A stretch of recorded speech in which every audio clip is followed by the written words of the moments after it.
it's now 91 degrees. Like this weather just went from spring to summer in literally like a day. It makes zero sense. So that's why it's been like so hot in my house. I'm like, just last week it was in the 60s and now it's suddenly in the 90s. And I think it's like everywhere. Like there's just like a heat wave just finally hit everybody. And it's scary. I feel like the weather is getting more and more like all over the place. Like it's not stable anymore. Like there was like a really cold day, and it is May, so it's like almost summer, like true summer, because we're getting towards the end of May. But it is like just factually hot today, and I don't know what's happening, y'all. So yeah, hopefully I can go to like the pool or the beach soon one weekend, maybe this weekend. Only one of my friends that I know of has like a pool at her, or actually no, two of my friends have pools where they live, so probably go to one of them. But I also really want to go to the beach because I love, like, one of the best moments, like happiest times for me is just being at the beach, relaxing and listening to music. Like that's one of my most like favorite / like happiest moments I've had, was just being in the beach, on the beach with no cares, no worries, at complete peace, and just full of so much happiness. I would say though that's kind of like prior to me being like really saved. So who knows if that's still going to bring that same feeling, but I just know like I was just felt so complete and whole in that moment that I'm thinking of when I was just at rest, really, like not worried about anything. And I feel like that's a feeling that we can have any day we decide to. Because believe it or not, our feelings are our choice. Some people I know, sorry y'all, I just tightened my car mount and I forgot, like I have it on my cameras or on the power button. Anyways, our feelings are our choices, whether we believe them or not. So the initial emotion we feel when someone does something is, you know, truly how whatever event caused that emotion, that's how it makes us feel initially, right? But we can make a choice to either stay in that emotion if it's negative or if it's positive. So usually, the funny thing is we hold on to negative emotions longer than positive ones. And it doesn't really make sense, right? So when things make us sad, we don't like to think about them, right? And every time we think about them, it makes us sad. But when things make us happy, it seems like it doesn't last as long as the things that make us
holding on to wrong emotions can also separate us.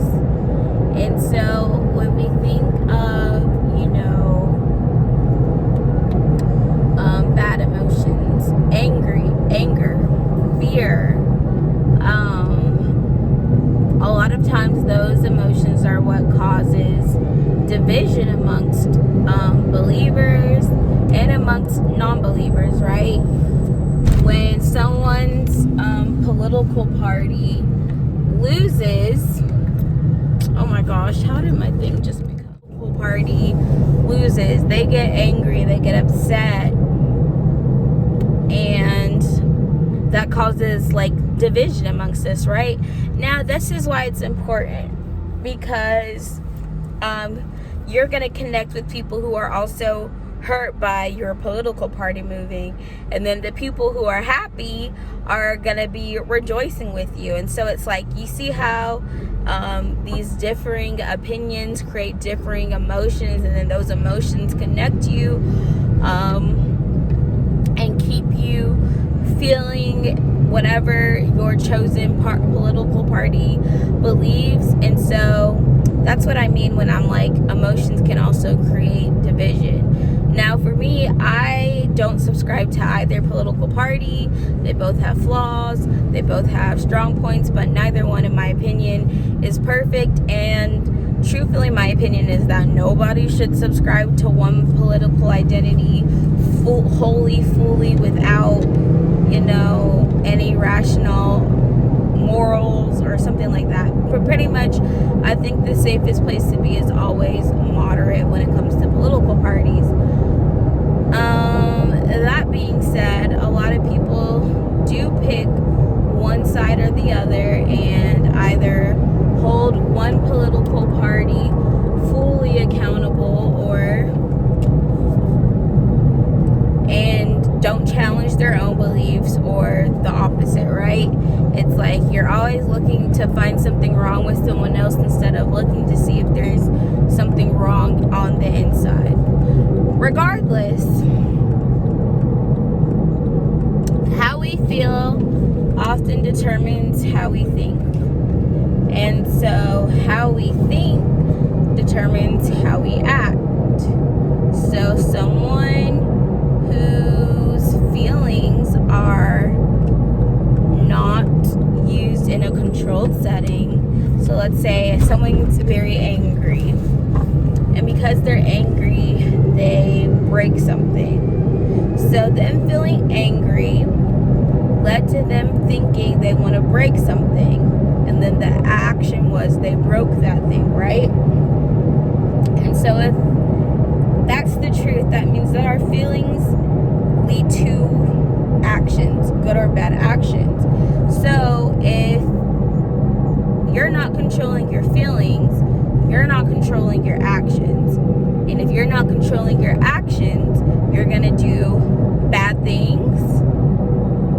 You're going to do wrong things that you know are wrong, but you're going to feel like you don't have control of the wrong things you do because you don't feel like you can control your emotions. And I had to come to that understanding that I have control over my emotions, and I'm not going to let my emotions control me because, and I'm just going to share this, I was very, very depressed at one point in my life, and most of it is documented because I was still vlogging a lot. But I feel like one of my most depressed times was while I was in cosmetology school. And even after, like, the amount of mental breakdowns I filmed and put on YouTube, and I thought that I was gonna feel that way forever, right? Sometimes when we're feeling something really strong, we think that we're always gonna feel that way, but that's just not the truth. No one always feels angry. No one always feels happy. No one always feels sad. So the best feeling we should focus on is just being content. That's where we should try to stay at most of the time. You're gonna feel other things, but the main thing we should feel is just content. And content means you're at peace with just where you are. And so that's kind of something that I learned from reading the Bible and listening to my old pastors. The church I went to growing up, he has some really, really good sermons on feelings, and just that helped me learn to understand that I can control how I feel, and that if I don't learn to control how I feel, I am always going to be in chaos and confusion, right? Because if one day I'm feeling happy and the other day I'm feeling sad, and my emotions are all over the place, I'm gonna feel all over the place because I can't control what my emotions are doing, and I'm just feeling what I feel and not actually taking control of the situation and how I feel and how I let people affect me. So it's a really, really, really powerful sermon for anyone who wants to watch it. I'll try to link it down below. But pretty much, you can't let your emotions rule you, because not all emotions come from God. And this is something that as a Christian or believer, if you're not that, you might not feel. But depression is a spiritual attack on most people. And that spiritual attack starts with the devil giving you a thought that you feel sad, you feel depressed. And so the devil can only put thoughts on our mind, right? But if we focus on those thoughts, if the devil puts a thought in your head that you're sad, that you're depressed, and then I decide to focus on that thought instead of what the Bible tells us to do, take a hold of every thought and turn it to him. Make sure it's a thought that actually comes from God. And so that's a very, very powerful thing that people aren't aware of that can even happen. But because I've experienced it wholeheartedly, like I was very, very depressed and couldn't figure out why I was depressed, which was making me depressed, right? Because I just had a thought that I'm so sad and I don't understand why I'm sad. And then I started focusing on me being sad, and I said, well, if I'm sad, I'm probably depressed, because once I started focusing on it, I couldn't stop feeling that sadness and that depression. And then it grew to depression. I was just, some days I'll be happy, some days I would be sad, and I felt out of control. And me feeling out of control led to more sadness, led to more confusion, led to more just feeling like I was out of control of my own life. And it was just a horrible, horrible experience. But it all started with me giving power to a thought that was never mine to begin with, right? Because I didn't have to focus on that sadness. I could say, I have no reason to be sad. And I really didn't when I think about it. And that's why we have to recognize that the devil is a liar and he creates delusions for us. When we think about how is someone who has so much so unhappy, because we try to equate what we know, someone who's rich, if they have money, they have cars, they have a house, why would they ever be depressed? They have everything. They have no reason to be sad. They have no reason to be depressed, right? Because we often think depression has to have a reason. But I can tell you this right now. I have met people full of so much joy after going through horrible, horrible, horrible situations. And this is why the Bible says joy comes from the Lord. The joy of the Lord is our strength, right? People will have so much peace and so much joy during a situation that doesn't make sense. And I've only witnessed that with Christians. I never witnessed that with someone who doesn't believe in God. And so that thing that doesn't make sense to people who don't believe, I understand, because it's like once you learn to be grateful, and once you learn to be content with where you are in life and stop focusing on what you don't have and where you're not and why you haven't gotten there yet, a grateful heart is really the key. And when you're grateful to God for everything that you have, instead of everything you don't have. It's literally a change in perspective can change your entire life. And that's just the truth of the matter. Our biggest obstacles is often our mindset. And we have control over our mindset, because you can look at the world. It's literally the half glass cup empty, half glass full. Your perspective on that glass is what determines what path your life is going to go. And I feel like psychology takes that, uses that concept to explain, but I feel like it's more powerful in the perspective of what God says, because in my opinion, as a Christian, God holds more power than anything else in this entire world. Because it's hard for someone who doesn't know God to find something to be appreciative of, right? When I was depressed, I wasn't appreciative of my life. I didn't care about it. And that's just the honest truth. I remember telling God, I just wish I didn't exist, because I felt that horrible. I felt that horrible that I wish I just didn't exist. I didn't want to exist anymore. And I remember even asking God, like, why did you even create me? Like, I wish I just wasn't in existence at all. Like, it was that hard for me, living through feeling so much pain and suffering. And depression is a spirit. It's a demonic spirit that is made to make you feel at your worst for no reason. Absolutely no reason. And that's why I'm like, having an understanding of spiritual warfare and understanding that I have what I say, and I have to choose life, and I have to speak life, and I have to focus on being grateful. That was how I could change my perspective. Because to be thankful, you have to have someone to thank, right? So some people thank the universe, right?